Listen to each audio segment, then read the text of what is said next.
Okay, what I want to do is talk about this iTunes announcement. For one, I want to say that this wasn't really an announcement. I mean, technically, I guess you could call it an announcement, but really, they just ran an ad in iTunes and they just put something on their webpage. They really didn't what you call formally announce anything. It's just the nature of iTunes and it being so big and used by so many people. When they run an ad on their front page of iTunes, everybody notices. I'm here to tell you that if Apple was to sell advertising space on the front page of iTunes, golly, they could charge $100,000 per day, like YouTube does, or whatever they charge. I don't know. But luckily, Apple don't do that kind of thing. They reserve that space for advertising new music, new movies, and stuff like that. So this was kind of a first. Maybe not a first, I'm not sure, but kind of a first for Apple to really announce something on iTunes like that. Like I say, I'm not sure if they've ever done that before. They may have, but it's the first time I've really paid attention to anything of significance. And people were expecting streaming iTunes or iTunes cloud services or this, that, and the other. And from the beginning, I knew that was shit. People's fucking crazy. People do this every time there's an Apple announcement, an Apple event, or an Apple product rumored to be announced. People do this every time. They shoot above the moon. Goddamn, people reach for the fucking moon when they hear about Apple announcements. If they hear iTunes is going to announce something, they automatically jump to the stratosphere and assume the biggest announcement that they can make is going to be made. So it starts going around the blogosphere that, Apple is releasing something on iTunes and it might be a streaming service. And that just builds everybody up. Oh, it's going to be a streaming service. And then when there's no streaming service, everybody's like, bullshit, that wasn't no announcement. But see, that Apple is a victim of its own privacy. It's a victim of its own speculation. It's a victim of its mystery. Okay, because when it comes to Apple, people really shoot for the moon when it comes to their predictions. And if you notice back over all this, every Apple event, every Apple announcement's always been like this. The predictions are always above and beyond what really comes out. So this to me is just the normal everyday workings of how an Apple announcement would go. Now, as far as it being significant, I think this is a very, very significant milestone for the music industry. I mean, the Beatles have been not the only holdout. There's AC/DC, Kid Rock, and stuff like that, but the Beatles have been the major holdout as far as distributing music digitally. They were the major band that everybody wanted, that nobody could get digitally. You had to still buy their CDs or go to their website, individual solos, to get their solos and stuff. I mean, you can buy Paul McCartney music on iTunes, but you couldn't buy the Beatles.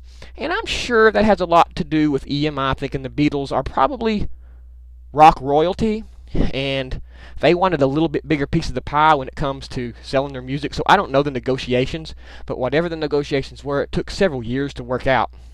So I'm assuming this is not the typical record contract that they have with labels on other albums, because they've come out with iTunes extras and free videos and concerts and all the albums and everything's set up and displayed and portrayed really cleanly and really nicely. So Apple's put a lot into this.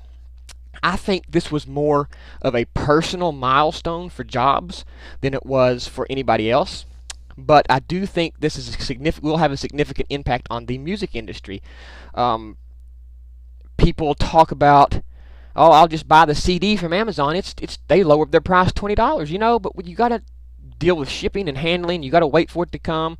You got to rip it to your library, or you got to listen to the physical DVD or CD and worry about it getting scratched. I mean, CDs today are the equivalent of yesterday's vinyl. Okay? I mean, so what? Amazon dropped the price $20 on their CDs, on their physical CDs.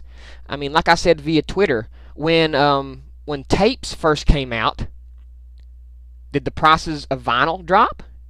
I mean, I would think so, because people wouldn't be willing to pay as much for vinyl as they was these new cassette tapes. So as the new digital era comes into play, I would expect the prices on CDs to drop because that's old technology. Okay, you get a physical CD, yes, but there's a lot of burden that comes along with that, like having to rip it and burn it and pay for shipping and wait on it. And when you get the actual CD in your hand and you get it ripped to your drive, you're in good shape. But there's a lot of steps in between getting that CD and getting it on your hard drive. As easy as it may be, it's not instant. And this generation, and maybe even a few generations before this one, this is an instant gratification generation. They don't want to wait on anything. And that's just the way it is. Now, this generation, past generation, and future generations will have the opportunity to hear and experiment with the Beatles' music. Whereas up until now, they couldn't. This generation had no choice in Beatles music. They had to go out and buy this DVD, the CD. And you know how many 15-year-old kids will go out and buy a Beatles CD? Not many. But now all these 15-year-old kids, 16-year-old kids can get on iTunes and browse through the Beatles catalog and listen to the Beatles and know what the Beatles are and recognize these songs and understand what they are and how popular they are. Before, this was nothing. I mean, iTunes is the #1 place that sells music. #1. That's it. iTunes today is equal to Camelot Music yesterday. iTunes today is equal to CDs yesterday. As big as CDs were in the 90s, iTunes is that big today. It's the new medium. And I know it's hard for you guys to understand, but there's generations that's been born that's not known anything but iTunes.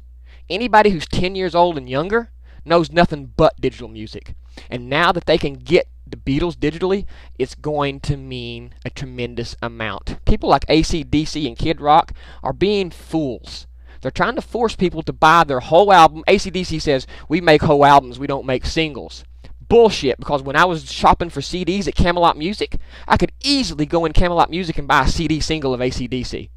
So they're a bunch of fucking hypocrites, and I think they just don't want to give Apple a piece of the pie. That's what it is. It's not about selling a whole album. Bullshit. I could buy AC/DC singles on cassette back in the 80s. So fuck you, AC/DC, with that excuse. You're a fucking liar. And you, Kid Rock, as much as I love your music, you're fucking awesome. I love your AC/DC's music. I'll listen to you today and I'll listen to you tomorrow. But I'm not going to go out and buy your CDs. Fuck you. I'll pirate your shit first. If you ain't available on iTunes, fuck you. I ain't buying your stuff. That's the way it is. You're not making me. You're not trapping me into an old medium because you want to make more money or you think your album's worth more than so-and-so's album. That was Kid Rock's excuse. I don't think everybody's music is worth the same amount of money. Bullshit on YouTube, because back in the 80s and 90s when I went to the CD store to buy a CD, all CDs were $14.99, no matter who the fuck they were singing. Whether it be Kid Rock, AC/DC, or Luther Vandross, $14.99 was the going rate, sometimes up to $18 a CD. They didn't price CDs in a tiered system depending on who the artist was. So why the fuck does any artist expect iTunes to do the same thing? Bullshit. It's all bullshit. The iTunes streaming is going to be a while. The record companies don't want iTunes streaming. iTunes is their #1 source of revenue. And when they look at these receipts every month, they think to themselves, look at the fucking money we're making. I'm not going to subsidize this income with a $10 a month subscription, all you can eat. Do the record companies actually think they would make as much money if Apple went to a subscription service? No way. No way. Right now, if you want to hear a song, you got to buy the fucker. If iTunes had streaming, all you have to do is pay $10. You can listen to anything.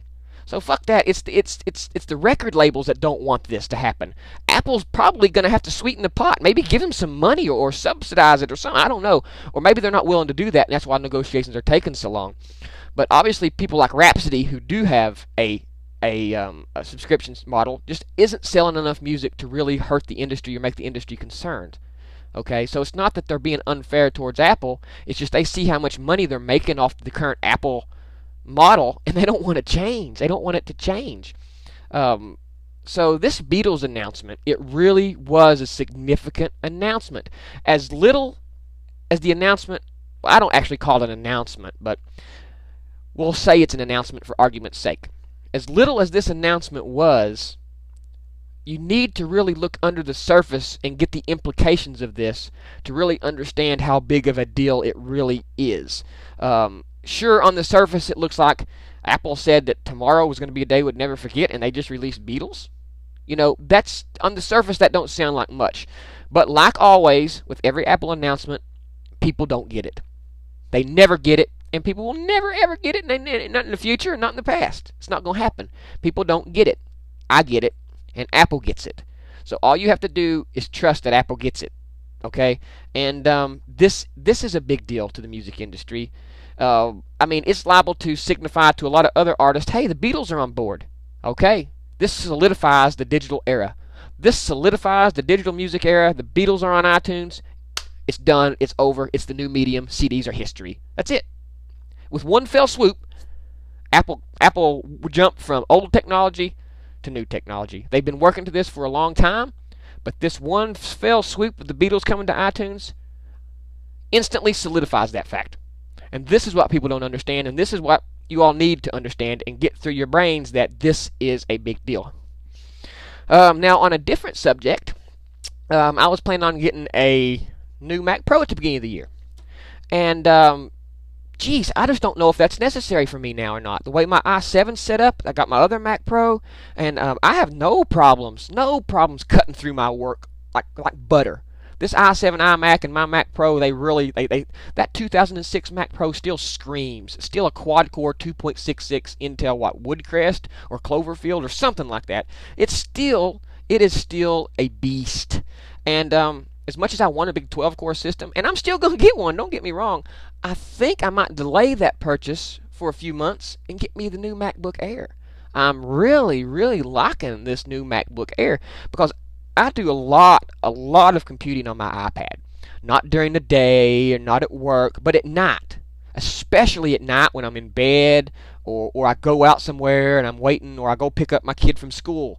I'll sit and wait with my iPad on occasion that I do that. And I'm using my iPad more and more and more. My desktop is still my main source of computing. Always has been. It probably always will be, because I'm home more than I'm out. And if I'm home, I'm going to be sitting in front of this 27-inch widescreen. You better believe that. Unless I'm in the living room, okay?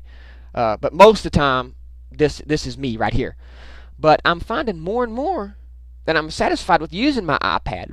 And this new MacBook Air might be just enough extra boost of power and storage and quickness and operating system to really, really push me towards a more mobile lifestyle. Maybe if I can get this MacBook Air, I'll sit around a lot more with it than I even do now with my iPad, and I'll give my desktop even less time. I know the MacBook Air looks really, really appealing, the 11-inch version. The benchmarks I've seen for the 1.4 are really impressive, so that wouldn't be a concern. I wouldn't buy a laptop like that for speed anyway. I would buy it for ease of use, portability, and just having the full desktop experience on something small enough that I can take with me without being encumbered by it. And that's the point of the MacBook Air. A full desktop experience on a machine that does not encumber you. And I think that's the direction I want to head for now. And maybe I will get my Mac Pro purchase somewhere around May, March, April, something like that. So other than that, guys, don't be too down on Apple, saying that they hype stuff up. There was a little hyperbole, or what you call hyperbole. If you pronounce the word like it's spelled, it looks like hyperbole, but it's really hyperbole. And they used a little hyperbole in their ad, saying that it was a day we'd never forget. But we can't blame Apple for that, because that's your typical advertising. Anybody would do that. Just like RIM put out this propaganda video about how their playbook is faster at browsing than the iPad, and the iPad is a year old. The iPad is a year old. I would hope a brand new tablet would outperform the speed of a tablet that's a year old. But they don't touch on battery life. They don't touch on multitasking. They don't touch on anything like that. So, it's just typical hype. And as always with Apple hype, people really tend to want to overhype the hype every single time. If you've noticed, every single announcement's always been a step under what people predicted. And that's just the way it is, guys. Just expect that, especially from now on, okay? So don't be too hard on the announcement, because it was a big announcement. It's just not a big announcement on the surface. And to a lot of people who don't care that much about the Beatles, it might not seem like a big deal now. But the repercussions of this deal will echo throughout the music industry, even if you don't realize it. So that's my take on it. And we'll see you guys in the next video. I'll try not to make it so far in between videos next time, okay? I'm sorry. It's been kind of hectic here this winter for some reason. I don't know why, but don't think I'm quitting on you or not. I just really had some space. This has been almost a month since my last video. So I'll try not to make it that long again. I've just been trying to really hold off on making frivolous videos. Just getting on camera and saying, fuck you Windows, fuck you Android, fuck you Google, you suck. I kind of got tired of just making those kind of videos, so I wanted to start waiting until something significant come around to make a video, like an announcement or an event or a cool headline maybe worth making a video about. So I'll try to make them more frequent, so don't get down on me, okay? Thanks for watching, guys. I appreciate every one of you for following me here on YouTube, and especially those of you who follow me on Twitter. There's about 1,160 people that follow me on Twitter, and that's who I consider my inner circle. The people who take the time to follow me on Twitter are people I consider my inner circle, even if the people that follow me, some of the people that follow me on Twitter are not fans. You know, they care enough about this subject and passionate enough about computers to follow me and argue with me, and I respect that. So please, emeek77, EMEEK77, that's my Twitter name. Follow me, and if you shoot me a tweet, I'll more than likely will respond to you, even if it's a few hours after you've sent the tweet, because I might not be around to get it.